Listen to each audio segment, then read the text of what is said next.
Shabnam Iyyanni from ISAR Thiruvananthapuram. So she will talk about gamma ray bursts and multi-messenger astrophysics. Yeah, Shabnam. A very good morning, everyone. So first of all, I would like to thank the organizers as well as the association for the invitation, and also the local organizers for this very nice hospitality. So to begin with my talk, the title of my talk here is The Gamma Ray Bursts in the Era of Multi-Messenger Astronomy.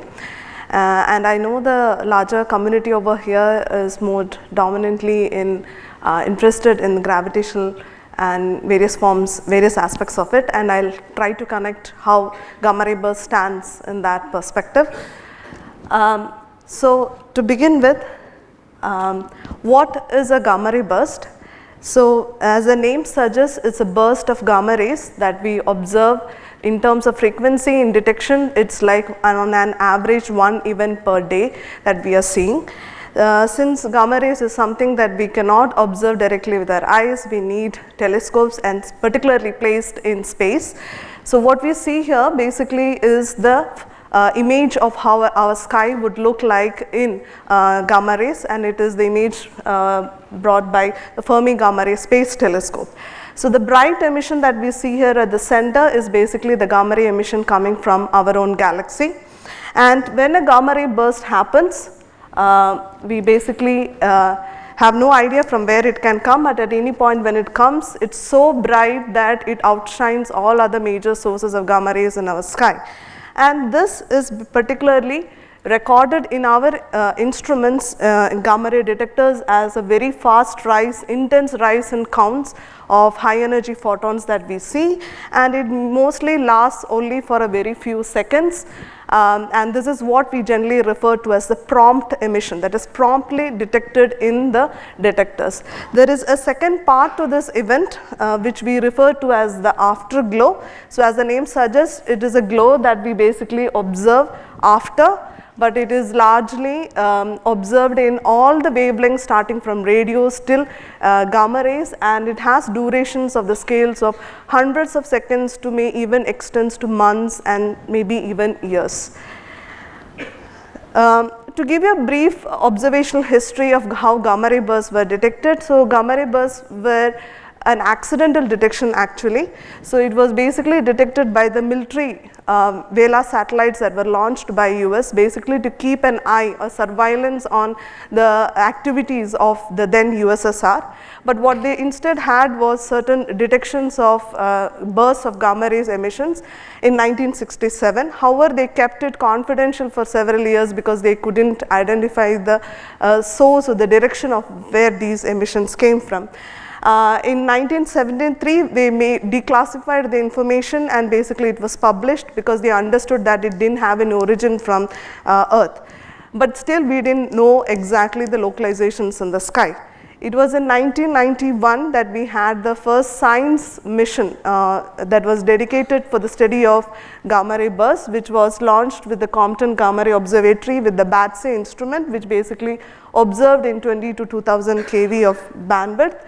And in its 9 years of its lifespan, BATSE observed around 2,704 GRBs. Every single dot that you see here on the sky map is basically a gamma ray burst. It is color coded with brightness, with the red refers to having very bright, extremely bright events. So the first thing we basically understand is that there is, it is isotropically distributed in the sky, so it can come from any part of the sky.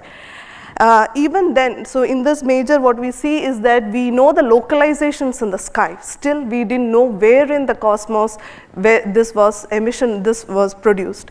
So this even happened 6 years later in 1997 with the Italian Dutch satellite BIPOSAX, that we were able to make the first breakthrough. That is, we were able to actually observe the afterglow for the first time, and this basically confirmed that these events were coming from extragalactic and they had a cosmological origin. Currently, if you think of gamma ray burst, largely we detect it all from space, but that is not all of it. So there is a fleet of observatories that is both on ground, basically that jumps into action when we have a gamma ray burst detection. So it involves a huge international collaboration effort, and basically what happens is if an event is detected, we have a telegram of a circular which is circulated among the astronomers, and basically the ground telescopes including our own GMRT or whether it is various optical telescopes, whether it is extremely high energy telescopes like MAGIC, depending on they basically slew to the positions and they try taking observations. So in this current fleet of observatories, we have new additions, which is in terms of multi-messenger, where I said that it is not just restricted to the electromagnetic wave observations. We now have observations coming from neutrino observatories, which actually we have an active observation that happens for very bright GRBs, but we have not made any successful observation yet. But then we have gravitational wave observatories including LIGO, Virgo and Kagra and so, and currently GRBs is the only astrophysical event which has been successfully observed across both electromagnetic and gravitational waves. So I will be mostly focusing here on the prompt gamma ray emission and how we can use it in various aspects of multi-messenger astronomy. So basically, to give a perspective, so what we have is only the time at each photon that is reaches our detector and the energy and the direction from where it comes. So from this, what all information can we gain about the source? So if you basically look at the duration time scale of this events, so this is basically a distribution of the duration of this burst, and we can see that there is a bimodality, and there is a classification based on this. Basically bursts with less than 2 seconds is what we refer to as short GRBs. So they were hypothesized that they are produced from compact merger of compact objects, and in 2017 when we had the concurrent detection with gravitational waves, we were able to at least confirm that at least a class of the short GRBs that we know are produced from the merger of binary neutron stars. Now the bursts with the duration greater than 2 seconds are what we refer to as long GRBs. They are produced by the core collapse of massive stars, and how do we confirm them is that for many of the cases, few of cases we if you look at the late time afterglow, so these basically the afterglow emission of this GRB 030329A, and if we as the afterglow decays with time, we actually see the supernova bump, that basically the spectrum emerging out, and it is the confirmation of this that we confirm that these are coming from the death of very massive stars. So what's the challenge about studying GRBs? The challenge is basically this. So if I just given you a sample of these cases, each event here is a GRB and it's a light curve what I'm showing, and you can see that each one of them is extremely different. So it's the diversity of these events, and at the same time it's unique, and we don't get a chance to observe them again, and they just last for a few seconds. So to generate a generic picture of understanding of how this is produced, that becomes the biggest challenge. And having said all this, there are certain basic properties that we very strongly understand about GRBs, that is looking at these light curves and so and so. One is looking at the variability time in these light curves. As you can see, there's lots of spikes in it, so we can measure the minimum time scales of change in counts that we observe, and from that we can assess the size of the source region, and we find that it should be of the order of 10 to the power 8 to 10 to the power 9 centimeters, and that means it's a very compact source which is basically powering this whole event. And observations that because we observe photons of energies of several MeVs and extending to GeVs, and now we have observed even till tera electron volt of energies from GRBs. So that means if it was a very compact source and with this much of flux, which is around 10 to the power 50 to 52 ergs of energy that is being produced, you would expect they will all pair annihilate and you would not get any high energy photons, but we do see them. So that means the only way to get pass through is that we have to assume the outflow is actually relativistic in nature, so that we can basically reduce the cross section for pair annihilations. So this is an phenomenological assessment that the outflow has to be relativistic in nature, and now we have various ways to measure this Lorentz factors that we have. And we say that it has to be a jetted emission. Again, it is based on the energetics, because if we assume the isotropic energy of the burst, they have to be of the order 10 to the power 48 to 10 to the power 55 ergs. So if you imagine like a sun, it is like the entire rest mass of the energy of the star has to be completely converted into energies, and that is not physically possible. So in order to bring it down to compatible energy budgets, we have to consider that the entire energy is actually emitted in certain solid angles and not isotropically produced. So these are all the inferences that we understand based on just looking at the energetics and the light curves that we understand. And what is we have a basic framework to put together to understand what is giving rise to this radiation that we are seeing, and that is what we generally refer to as the classical fireball model.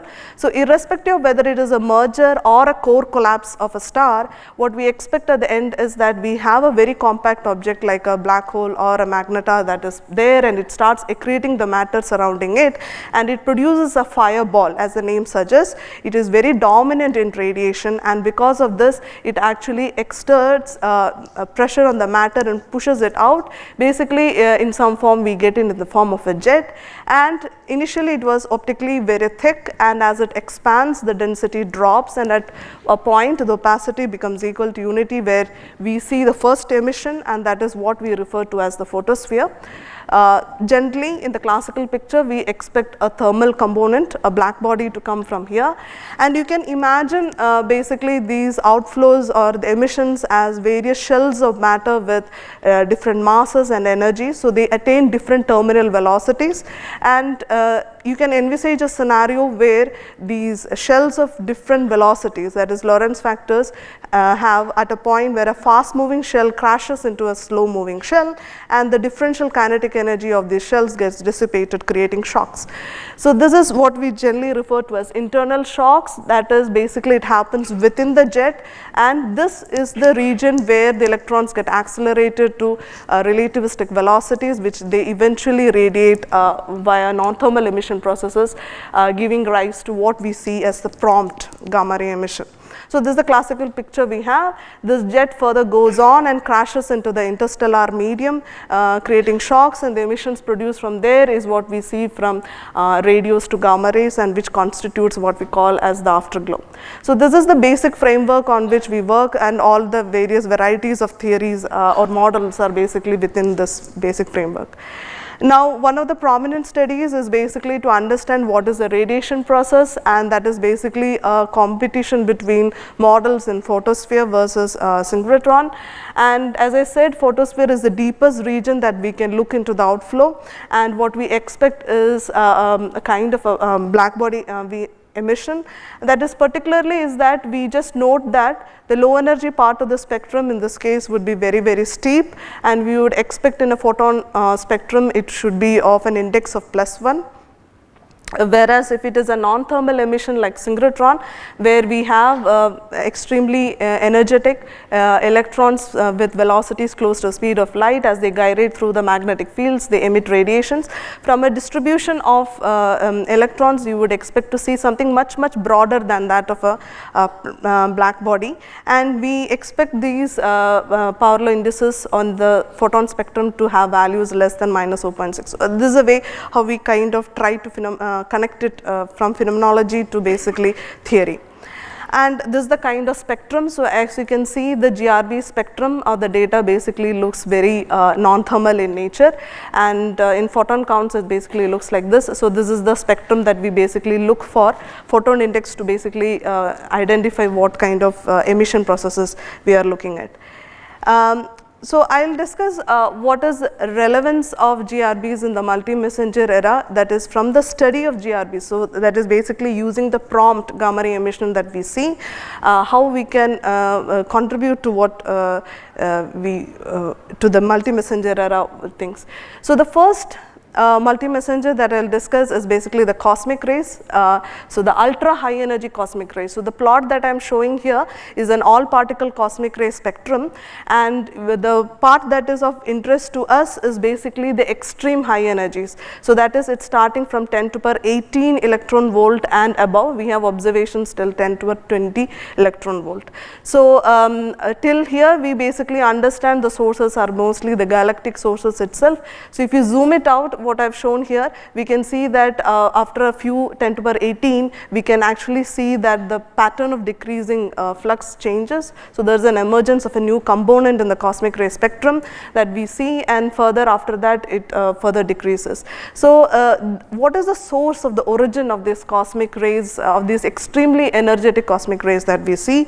So gamma ray bursts are basically considered the high, because of the extreme energies that are produced in these sources, they are considered to be as the potential sites where these particles, charged particles, can be accelerated to, and basically we require that it should, because it should be within the volume of GZK volume of 30 to 50 megaparsecs, that it must have the sources of GRBs that we are expecting, and the Hillas condition also has to be satisfied, basically, which tells us that the Larmor radius of the accelerated particle should be almost the size of the source that we are talking about. So the main basically what we because of charged cosmic ray particles, they are charged particles, so they gets deflected, you know, in the magnetic fields, and therefore associating them to the direction of the source of the origin becomes very difficult. So the only way that we can actually confirm whether these are actually coming from the source of GRBs or so is basically if we detect ultra high energy neutrinos basically from them, because neutrinos have least interaction with matter, and therefore pointing them to the origin of source becomes much easier. So the potential regions in a GRB where you can actually produce these or accelerate the charged particles like the protons and produce ultra high energy neutrinos can happen in two places where we have shocks. Basically it's the internal shock region where, you know, any mechanism that basically accelerates leptons can also accelerate the hadrons that are present in it, or the protons. So and these protons similarly, and this happens at a radii of 10 to power 12 to 10 to power 15 centimeters, and if we are talking about the external shock in the interstellar medium, it is 10 to power 16 to 10 to power 17 centimeters from the source. And we can have two kind of shocks. That is, when the external shocks happen, there is a forward shock and the reverse shock, which is the shock that moves into the jet basically. And in these regions, they can accelerate particles. So in all these possible regions, you can have extremely energetic protons, charged protons that are accelerated, as well as these can interact with the photons, the high energy photons that are present there in the region, and it can result in the delta resonance where, you know, it can produce a delta plus particle which eventually can decompose via two channels producing pi plus and eventually resulting in neutrinos. So two kinds of neutrinos, electron neutrinos and muon neutrinos. So this is the pathway by which we expect to see. So since if we have extreme accelerated protons, consequently their interaction with the photons that are present there, we would expect neutrinos to be present. So if we detect ultra high energy neutrinos in association with a GRB, it further confirms that they are the potential sites for the cosmic rays particles that can be produced. And this in turn would also provide us information about the particle acceleration process, because we have to now think about ways, you know, telling that, you know, hadrons are the major source of radiation that is coming. If it is so, it changes the perspective of the community completely, because we are currently dominantly looking at only leptonic processes that gives rise to radiations, and it can also tell us about the magnetic field orientations and the source radius, because as I said, it has to be from the Hillas conditions, you will get a relationship between how magnetic fields and the source size is related with the maximum energy of photons and neutrinos that we see, and also it can tell us about the kind of progenitors we are talking about, like which kind of regions in the jet, and whether it is a successful jet or a not successful jet that is giving rise to the neutrinos that we are seeing, and so and so. This is one main potential, and the other, which is of all our interest, which has successfully happened, which is the coincident detection of gravitational waves and the electromagnetic waves, that was with the GRB 1708-17A, which marked the beginning of the multi-messenger era in astronomy and astrophysics. So in a merger of binary neutron stars, there are 4 main events that we expect, that is the gravitational waves, and finally when they merge we can see the signal that we particularly see, and as they come closer by, because they tidally disrupt each other, spewing out a lot of neutron rich matter, which has is potential sites where our processes happen and heavier nuclei are created, which further decay and give rise to what we call as the kilonova emission. And the kilonova emission is basically expected to be emitted isotropically, and this is largely observed in optical, ultraviolet to optical and infrared. And you would see the short gamma ray burst, that is the prompt emission we see, and the afterglow. So what was so spectacular about 1708-17 was that we observed all of them. And so I give you the time arrow of how these events happened. So we had the trigger where the gravitational merger happened, which is the 0, and after 2 seconds later the prompt gamma ray emission was observed in Fermi as well as by the integral, and nearly 12 to 14 hours later there was an optical emission starting in blue, which was very bright in blue, and later moved to infrared, which basically marked the kilonova emission that we saw. And after a long wait, consistent observations we carried out, it was after 9 days that we saw the first emission in X-rays, which marked the beginning of the afterglow, which is completely atypical of GRB. So we see it at least within a few hundreds of seconds or so, and I would expect if we did not have a concurrent observation gravitational waves, nobody would have ever gone back to make these observations. We have consistent observations going back by all the satellites to look for the afterglow emission, and we observed continuously till 9 days till we had this emission. So I think we have missed many of such cases, yeah, so thanks to the concurrent detection in gravitational waves, and we had a very atypical afterglow behavior where it basically increased and it peaked around 100 days and then turned over. So this basically has a lot of things that we learned from this event. This definitely provided us a confirmation that at least a class of short GRBs are produced from the merger of neutron stars. But the most other thing was that the jet that was produced is viewed off axis. So there was a confirmation from gravitational wave observation about the inclination of how this event was to the line of sight, and we saw it off axis. So that means the jet has some structure to it, or it has some cocoon surrounding it, and there is some variation in the dynamics of the jet along the angular scale. And this also proved for the first time we were able to identify the heavier element like strontium from the kilonova spectra. So this marked that these are the regions where we have exotic elements being produced. And also there are hints for softer equation of state for neutron star, but is yet to be confirmed. But the interesting part for me personally was this, that is the jet is viewed off axis and it has some structure to it, and that means it has a very significant impact on how we study prompt emission, because generally we assume that all the jets are pointed towards us, but that's not the case. So if it is so, then this has to be studied.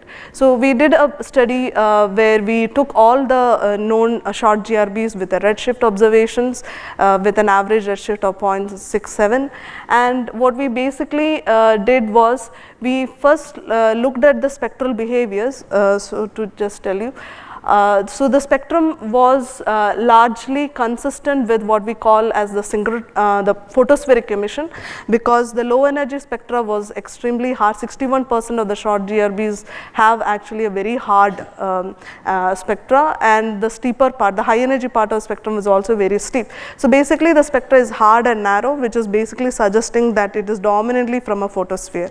If that is the case, then we considered a jet structure in such that there is a core region of the jet where the Lorentz factor of the jet is the fastest, and then within the jet opening angle where we have the emission, which is referred here as theta j, the Lorentz factor of the jet basically decreases as a power law. So this was the model that we considered, and what we say is that if the observer was to see this jet on axis, he would see something very close to a black body, so because we consider the dominant radiation process as photosphere here, and if it was viewed off axis, then what he would be seeing is that he would be seeing black bodies coming with a range of Lorentz factors, and since we are in the observer frame, a Doppler boosted emission that we would be seeing, and because there is a varying Lorentz factors, the temperatures will be of different ranges. So it will be a superposition of many black bodies that you will be seeing, as a result of which you will be seeing a much softer spectra that we can see. So using this as our idea, we basically looked at the GRB sample and we identified that we considered that ones that have very hard alphas, they are viewed within the jet core region, they are pointed towards us, and if it is softer, they are pointed away from us. So taking this into classification, our idea, we found that 57% of the sample that we viewed is within the jet core, and with this study we also estimated what would be the jet core angle. It is around a median of 3 degrees what we expect, and the jet opening angle is around 10 degrees. So using this, we basically predict that for the rate of short GRBs that we can see as the brightest cases with the pointer towards us, concurrent with LIGO would be around 0.19 to 2.87 events per year. This is a range that we predict for this case. And now the question, one of the major questions that we ask is about what is the central engine, that is to understand what is powering these energetic jets.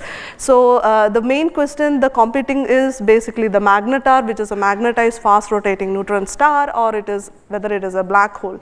So we did a study basically using the understanding that the magnetar, if it is a neutron star, there is a budget limit on neutron stars of energy that it can have, and that is basically because the major source of the magnetar energy is from its rotational energy. So if you, that is basically depending on its mass and its radius and the periodicity of the neutron stars.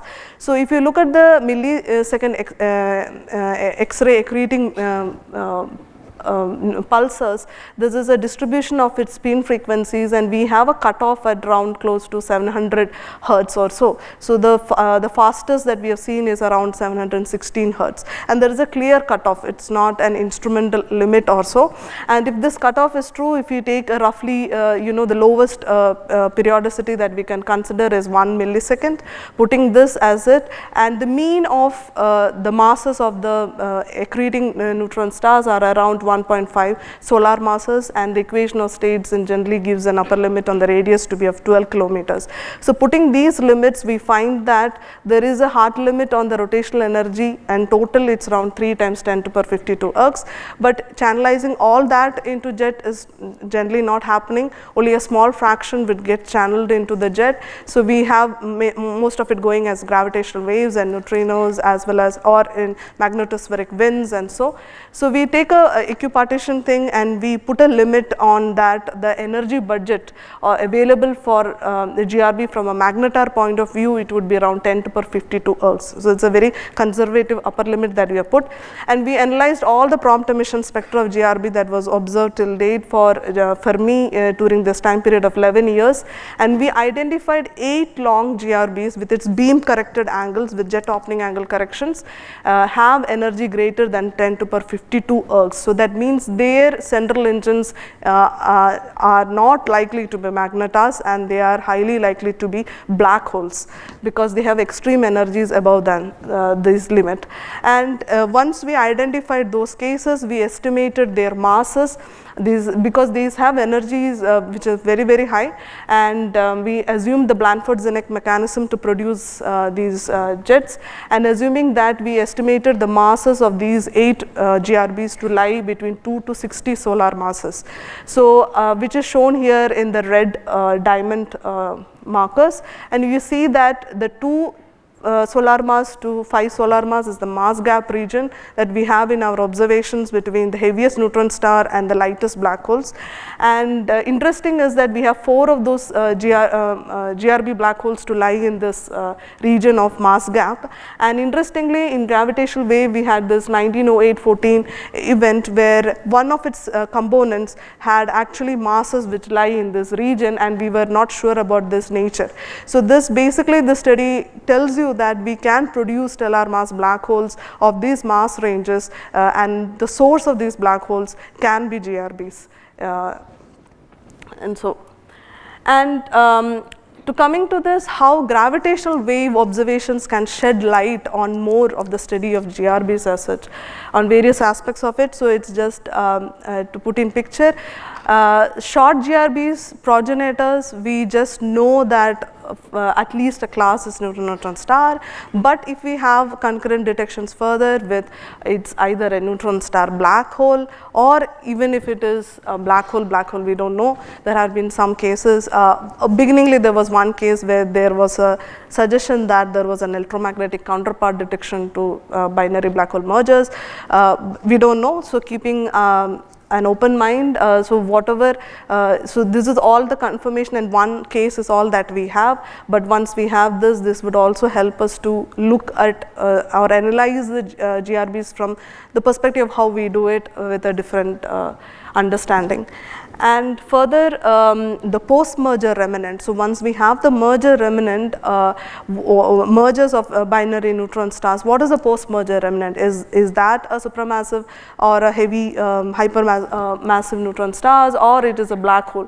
So there is a lot of study on understanding it from a prompt plus afterglow plus kilonova. That is an electromagnetic perspective of how to assess this based on looking at whether it is a very blue kilonova or it's whether a red kilonova, or how bright or how stronger the jets are produced, and whether we would expect to see a radio transient years later, and so on. So having said all this, but still there is a lot of ambiguity in our understanding of these events, but this can be helped if we have the gravitational wave profile identification which happens in the ring down phase, where we see that for binary neutron star, where we have a post-merger remnant is a neutron star or so, then we see that after the merger happens, there is a significant profile or oscillations that would be expected in the ring down phase, whereas it would not be in the case of a black hole if it promptly collapses to a black hole or so.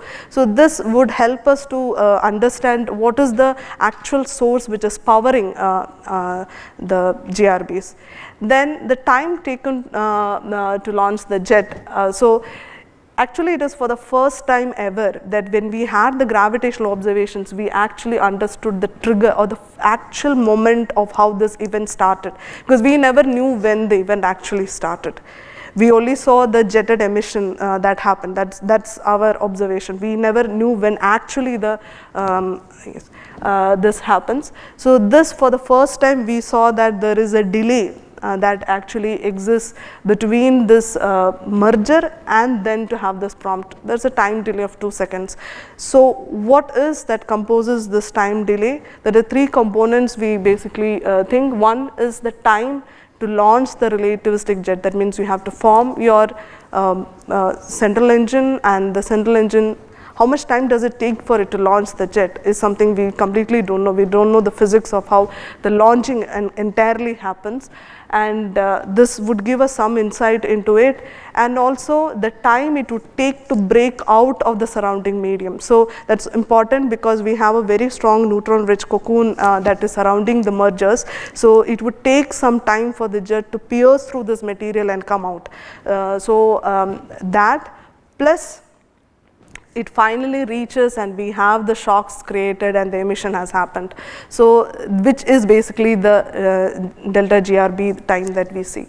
So this time delay is very crucial. So it's only for one case we have observed, and once we populate this, this can give us a bigger insight into all these mechanisms that we are looking at. And the other thing is energy partitions. So that is, we know two binary compact objects are merging. It can give us energies, the gravitational potential energy gets converted into various forms. So that is, it's losing its in gravitational waves. Some of it gets channeled into jet, which then we see in form of prompt emission and afterglow. Some of it is emits in the form of kilonova and neutrinos. So if you actually think of this, accepting from this, we have observed all this part of it, and if it is a magnetar which is going to be there, a magnetized central engine going to be there, some of part of it will also be channeled into magnetospheric winds coming from this. So this is the first time, if you have an observation, we can actually look at how the energy gets partitioned into these various segments starting from this.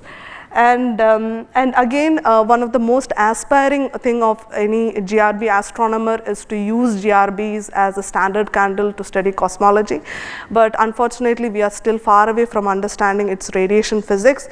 But having gravitational wave observations in concurrent to GRBs would allow us to actually put a constraint on the Hubble's constant, not using the radiation physics, but allowing to have an electromagnetic measurement of the redshift, which allows us to estimate the Hubble flow velocity, and independently when gravitational waves can have a measurement to the distance, which would allow us to put a constraint of H0.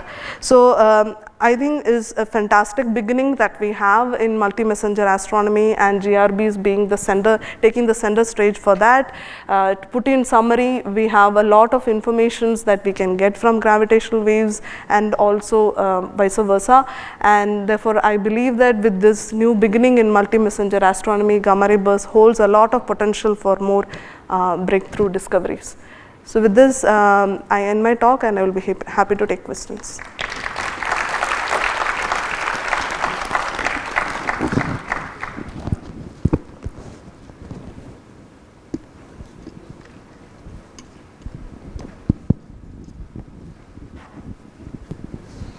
Yeah, questions. Very nice talk, Shabnam. But the mystery of neutrinos from 1708-17, any thoughts on that?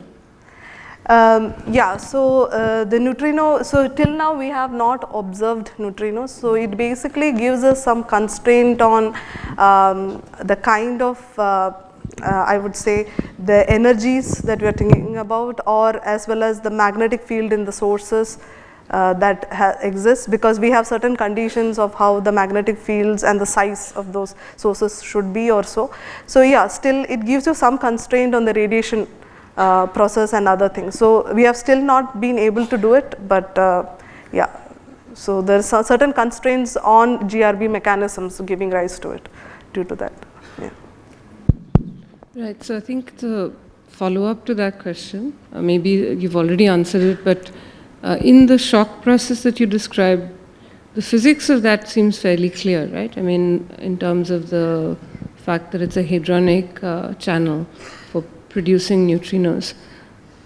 So the fact that one doesn't see those neutrinos, is it, so I think you kind of answered that question, but I'm not entirely sure where the leeway is. Yeah. Because it seems like there is a process, you know the amount of energy coming out, and there doesn't seem to be an alternative mechanism. So if you don't see neutrinos there, what would happen? Yeah. Yeah. So so currently in the radiation process, dominantly what we consider is leptonic radiation process, and the acceleration of if you look at the energy scales that we're talking about, accelerating the protons required a lot more energy, and their cross-section or the radiative efficiency is much lower. So if you actually take that into account, having hadronic accelerations and emissions from them is considered to be very low. Okay, so generally, because of that reason, people generally prefer to have leptonic models for it.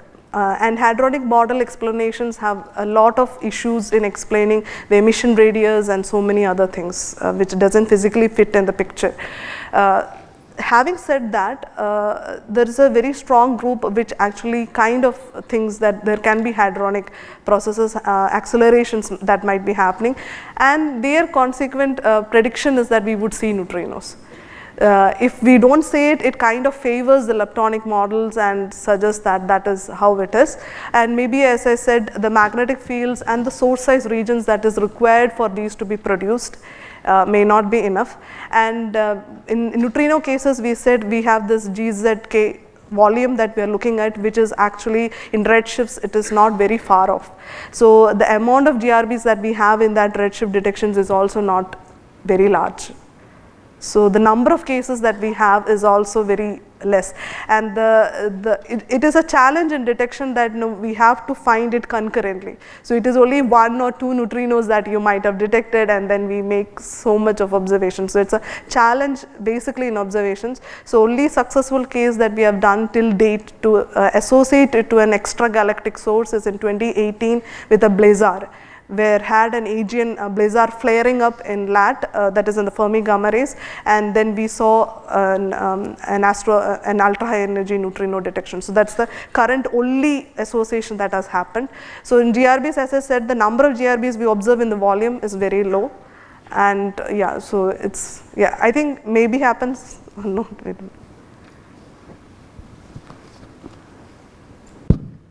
Hello, yes.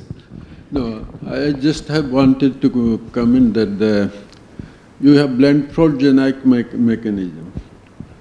Now, a more encompassing mechanism we have done is the magnetic Penrose process, which is superbly more efficient. And so that's the one of which the blend-fold generic mechanism is a particular case in when the magnetic field is of moderate strength.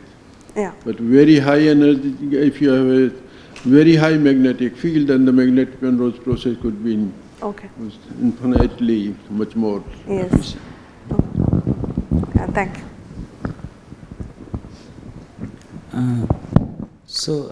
When you considering the fireball, so is that moving in a constant density interstellar medium or a stellar? I mean, the density is constant or? Okay, so when you say the fireball that is created at the beginning, in the beginning, see, so it's completely expanding adiabatically because its luminosities are much larger than the Eddington luminosities. So therefore, there is a high radiation pressure which pushes the material out. So even starting with an initial amount of matter, the volume is increasing. So therefore, the density keeps dropping. So it is not that, and if you are talking about afterglow, that is something different, where the jet interacts with the interstellar medium. That is what you are talking. Again, the interstellar medium properties, there are 2 kinds. Either we assume it is a constant interstellar medium density, or it can have a wind medium where it drops. Wind. Yeah, so that basically depends upon the progenitor stellar physics, what kind of star it was, and if it basically has been the kind of mass loss rate it had and it has accumulated, which currently forms its interstellar medium right now, what we talk about. So, so currently these are the 2 models that is generally being done, but we do not have a full understanding of the progenitor stars, which gives rise to long GRBs fully. So either we assume the interstellar medium density to remain constant, or we assume that it has a wind-like medium where the density drops r to the power minus 1. Yeah. Hi, thank you for the very nice talk. I have a question related to the recent GRB observation. This is in 22. It is 22-1009A, I guess. So this was a very bright event, and there has been gamma ray observation at TeVs, like 18 TeVs or something. So this gamma ray is like looking at the distance the source is located. So this gamma ray is like it is not clear how this gamma rays has been observed. So people, one of the proposition is like that axion photon coupling. So because of that, it gives an explanation. But could you comment on this on the origin of this gamma rays? Okay, so you're asking about the origin of tera electron volt Yes. of, yes, okay. Yeah, so the tera electron volt of energies in the typical radiation mechanisms that I mentioned here from photosphere or from synchrotron, it is not possible. So in synchrotron, we expect to have the cutoff at a few GVs, giga electron volt of energy. That's the maximum energy that you can get. So if you want to get tera electron volt of energies, the only possible physical mechanism is inverse Compton scattering, where you can have the same photon can keep on gaining energies again and multiple scatterings, and you can get to tera electron volt of energies or so. And generally this is expected not from prompt emissions, we expect it generally to be produced in the afterglows, because there the relativistic shocks, the shocks are actually very relativistic. So because you know the jet is coming at ultra relativistic speeds of Lorentz factors of close to few hundreds to thousands, and your interstellar medium is at rest. So the shock velocities is like they are relativistic shocks, whereas in the within the jet the shocks that we are talking about is basically only mildly relativistic, because we are just dissipating the differential kinetic energies, which is a difference in a few, not even hundreds, it's like small. So they are only mildly relativistic shocks. So if you want to have very extremely high energy electrons to be present, which can upscatter your incoming photons to tera electron volt of energies, you would be expecting it from afterglows generally. Yeah, but this, even if it is produced by through inverse Compton, so the distance is like around 700 megaparsec to this source, right? So the EBL absorption will actually like attenuate those. Yeah. So that is a problem, right? Yeah, so I completely agree that there are issues to it. So this is like happening for the first time. So we are just opening up to tera electron volt of energies. So we do not have a complete understanding on what is the entire basis. Yes.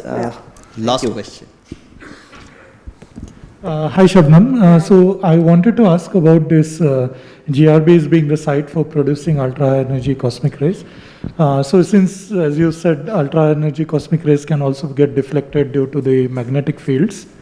What kind of time delays can it introduce because of these kind of deflections? I mean, can we, how accurately can we pinpoint that yes, this GRB was the origin for this? So as I said, so with the detection of a cosmic ray, associating it with GRB will be very difficult. Okay, so the only way to do it is that we would have, that is what I said, is the ultra high energy neutrinos. The neutrino detection concurrent to that of a GRB would be the direct way to associate that this could be sites for it. In cosmic rays, what I showed is that the idea is that we do detect cosmic rays of energies of that order to understand where these particles get accelerated, because they are not of galactic sources, so it has to be extragalactic. So there are various sites for it. For example, supernovae is also considered to be a site for that, and GRBs are.